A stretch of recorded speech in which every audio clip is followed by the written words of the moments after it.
Why? Why didn't you guys tell me that JJK was so damn good? For the past couple of days, maybe up to a week at this point, the uploads have been kind of slow. You guys might have realized it, but in the background, I've been putting in work.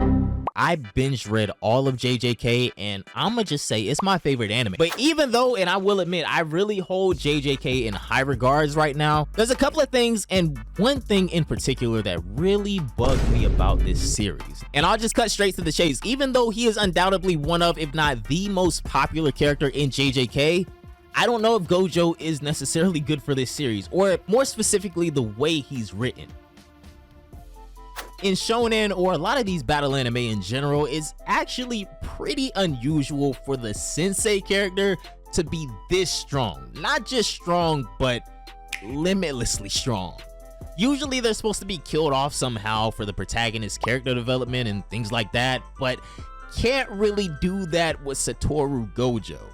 As a man who commands infinity however he wills, he is the undisputed strongest character in the verse. He got all the belts. At the moment, we won't go too far into spoiler territory, but let me just put it like this. They literally had to find some BS way to write this out of the story just for the narrative to continue taking place. Maybe Sukuna could defeat Gojo under special circumstances, and we could definitely get into that in a future video if you guys want, but I think as it stands now, Gojo is just, like I said, undisputed.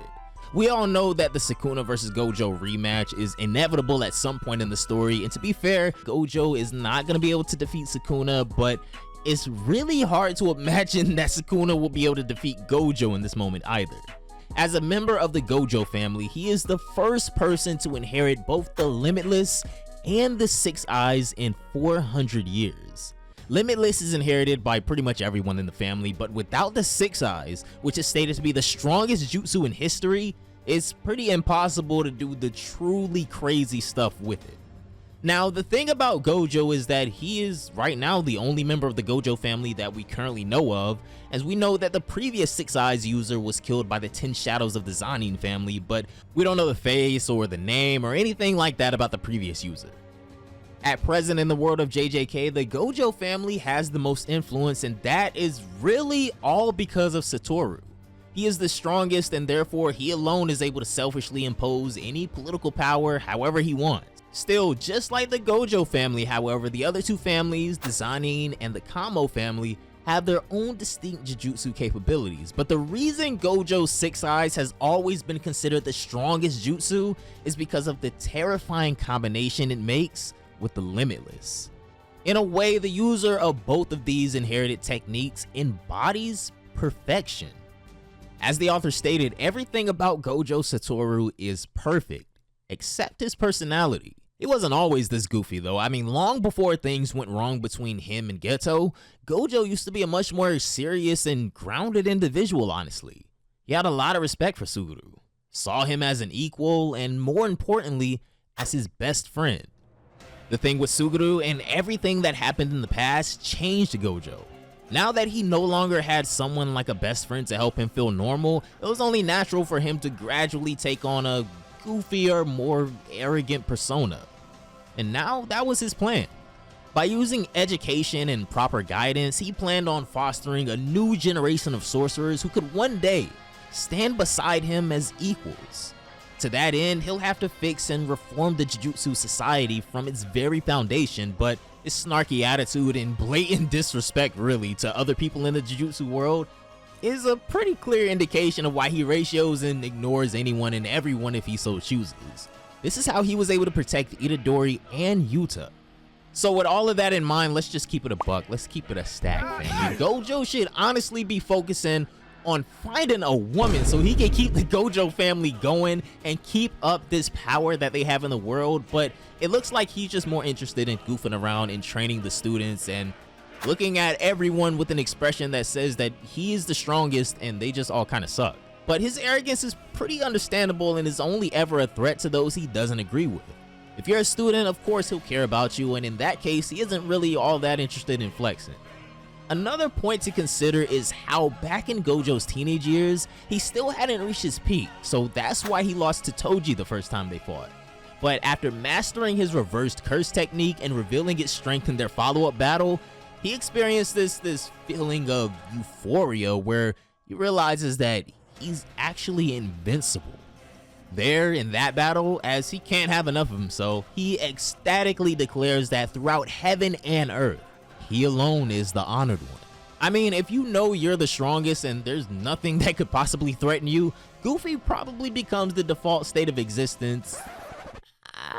On second thought, it's probably just Gojo. His constant joking around and complete lack of fear, all culminated and portrayed through this single panel, is the summary of Gojo Satoru.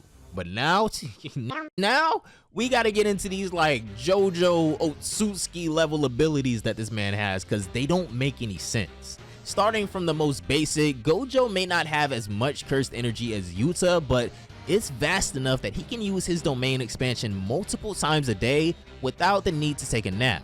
He has immense reserves of cursed energy just waiting to be exploited whenever, and it would have been one thing if that was all, but since Gojo has effectively mastered his cursed energy. Due to his impeccable control of cursed energy and with the inclusion of 6 eyes, he needs so little cursed energy to get something done, which is why even if you have like tailed beast like reserves of cursed energy like Yuta, you'll be the first to run out of it since Gojo expands so little of it. Yeah, Gojo will never run out of cursed energy. His self-regulation system is complete perfection. This is gonna take us to the reverse curse technique he mastered after his first real encounter with death following the battle with Toji. Using this, he has literal infinite physical stamina. He can heal his body on command and is also able to use it to gain access to the 2 sides of Limitless. Limitless by itself is infinity, and that's neutral. It's the reason why you can't touch Gojo at all. The closer you are, the slower you move, and if you don't stop completely, you'll just continue to get slowed down until it feels as though time itself has come to a halt. At that point, you can try for all eternity, but you will never be able to touch Gojo. It's theoretically impossible. This is Limitless in its default state, and Gojo has complete control over deciding what and who can touch him. But let's get even crazier for a second. What if you could, let's say, force negative distance upon others and pull them towards yourself like a magnet? That will be Blue, Curse Technique Labs. It sounds simple in application, but if you want to know how it works, by using the Limitless and negative energy, Gojo creates a vacuum which in turn forces the world to correct itself by pulling together all the matter in range. So if it happens in between you and Gojo, you'll obviously be pulled all the way to him, just like kind of how a piece of steel flies off straight towards a magnet. He could even move the point of gravity however he wants to cause maximum destruction. So yeah, if Gojo wanted to, he could turn this into an episode of Pain versus the Leaf Village, if you know what I mean. Though, how about doing the exact opposite of that? Red is the curse technique reversal, and just like how Blue gives the power to attract, Red gives you the power to repel. Gojo can unleash massive explosive power in an instant just by sending it straight to you. What's happening is that all of the matter in range is being repelled with this immense destructive force, and it's about twice as powerful as Blue in nature. It's also, as Gojo has stated numerous times, pretty complicated to use, and that's why he was so happy when he finally got the hang of it, but it doesn't even end here. So let's take it back to art class in first grade. What do you get if you mix red and blue together? Purple, right? Well, yeah, Gojo can do that too. In his case, purple is the hollow technique that's even more potent and destructive than either blue or red. It's an advanced application rather than some standard technique. Basically, by combining the attraction and repulsion of blue and red, Gojo can literally generate a point of singularity that can instantly erase all matter in its path. I need y'all to process that for a second. This motherfucker has JJK Rinnegan, he has control over infinity, and now this nigga has Hakkai's in his arsenal. Who wrote him this?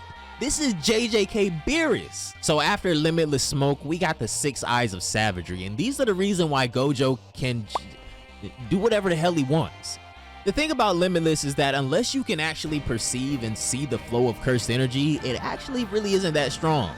But when you add the 6 eyes of savagery, Gojo turns into a god. They allow him to ignore his physical limits and perceive the natural order of the universe as it is. It hasn't been like directly confirmed in the story or anything like that, but the implications are strong that the Six Eyes allow the user to see the world in terms of mass, speed, energy, things like that. And this visual prowess is not all that the Six Eyes have going for them either. As Yuta explained and we talked about before, Gojo can effectively reduce his energy consumption so much that he would never run out of cursed energy. Maybe since he sees the world so clearly using Six Eyes and he's always so efficient with his use of energy that there's no residue whatsoever. So in simpler words, he just has absolute control over the surroundings and will defeat you using the absolute minimal effort possible. But if you are curious and do want to see him care a little bit less about efficiency, well, we can just take a look at his maximum cursed energy output. Now, notice how so many times when, and this isn't even just in JJK, it's in most shonen, even though there's some hardcore action taking place, the characters can still go on with their long ass monologue, all while taking these punches that appear to be coming at them in slow motion. Well, for Gojo, that is literally what's happening. One moment in reality can be translated into over a minute's worth of time in his brain. Gojo can still see even with the blindfold on, but when he wants to use more advanced techniques like the hollow purple or his own domain, the infinite void, he needs his eyes exposed. Speaking of Gojo's domain, this is the one thing we haven't touched on yet, the infinite void. Gojo's infinite void, for lack of better words, is the game over button. It's the pinnacle of what the Limitless and Six Eyes can do together. First time we saw Gojo pull this out, I'm not gonna lie, I didn't know what was going on. He took Volcano Head to that ghetto university, but the way he explained it was that he exposed him to nothing and everything at the same time. So basically, he was processing an infinite amount of information within a single instance. And because of that, he couldn't do anything. He was just stuck in this trance-like state, not dead, but not truly alive either. I mean, Gojo just turned him into a vegetable. During that fight, it only activated for 0.2 seconds, and that was honestly enough to just violate Volcano Head. Okay, so quick spoiler warning before we move on, but we're gonna be talking about events in the manga from here on out. So let's go ahead and get into the hypothetical endgame of Gojo versus Sukuna. So in the Shibuya arc, Gojo found himself getting sealed in the prison realm because if he were to use his domain, Infinite Void, there, well, a lot of people would have instantly died. He was basically trying to prevent the thing that Sukuna just went ahead and did anyway. That would actually also be the reason why the enemy side didn't use their own domains either, because that would have just left Gojo with no choice, and in a battle of domains, well, good luck finding somebody that beats him. But if the circumstances were exactly the same, but Gojo's personalities was replaced with that of Sukuna, you can bet anything that he would have used his domain expansion regardless. I mean, look at what happened. This is the difference between Gojo and Sukuna. Though arrogant, he does care, while Sukuna has mastered the art of self-indulgence. See, Gojo is just too perfect. If he has a weakness, then it's his humanity. But having a character this strong, literally written to be unbeatable, almost makes him a hindrance to the author. As we saw in the Shibuya arc and as foreshadowed beforehand, there is no one that can defeat Gojo at this point. The only thing that can hope to be accomplished is sealing him. But like in Shibuya, it may be possible to cause Gojo to hesitate, even if only for a split second. If Sukuna were to say, come at him with 10 shadows using Megami's body, I don't know if he'd be able to do it.